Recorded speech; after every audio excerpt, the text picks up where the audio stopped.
Image copyright Getty Images. Image caption Australian police have stepped up their presence at the nation's airports. A terror suspect in Australia tried to smuggle a bomb onto a plane by planting it on his unsuspecting brother, say Australian police. The plan was one of two alleged terror plots recently uncovered by authorities, who made several arrests across Sydney on Saturday. The suspects were allegedly aided by the so-called Islamic State. The other plot involved building and setting off a device that could release toxic gas in a public enclosed space. Police said the plans had been completely disrupted.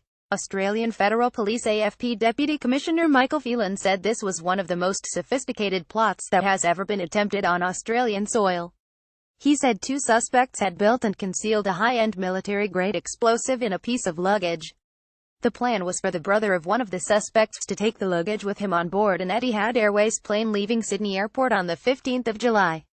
The brother was not aware of the bomb, said police.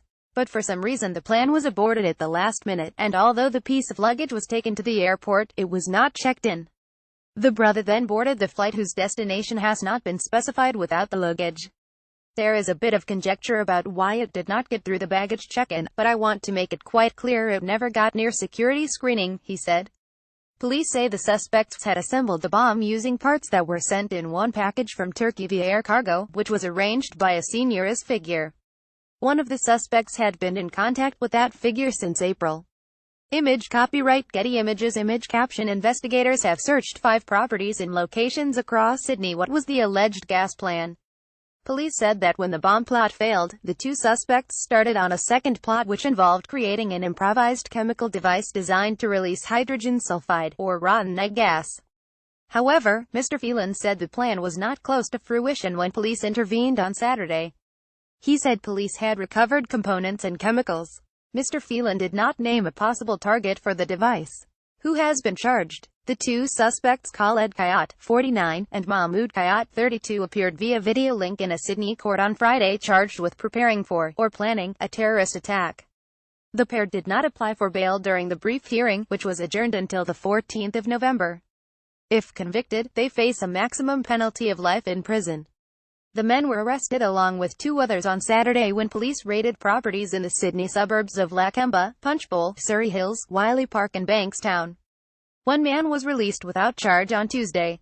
The 4th man remains in police custody, where he can be held without charge until Saturday. Evolving danger. Hywell Griffith, BBC News. Sydney, Australia has been touched by the threat of terror several times, most often by so-called homegrown or lone wolf dangers. What makes the latest alleged plots different is that they are believed to have been coordinated abroad, with an IS controller giving instructions over the course of 3 months. Police have repeatedly stressed how sophisticated they believe these plans had become, alleging that IS successfully managed to send military-grade explosives into Australia. That creates a very different dynamic for the intelligence services, who will need to assess whether they can realistically intercept items being flown into the country. While the security forces have been widely praised for their work in disrupting this alleged plot, they will be keenly aware of how the terror threat is continuing to evolve. What is Australia's threat level? The nation's official terror warning level remains at probable, the 3rd level on a scale of 5.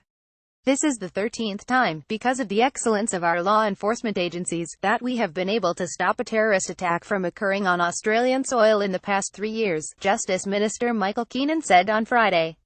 Image caption Passengers have waited in lengthy queues at airports this week. To date, there have been no mass casualty terror attacks on Australian soil. Last year, Australian police said they foiled a major terror attack planned for high-profile locations in Melbourne on Christmas Day.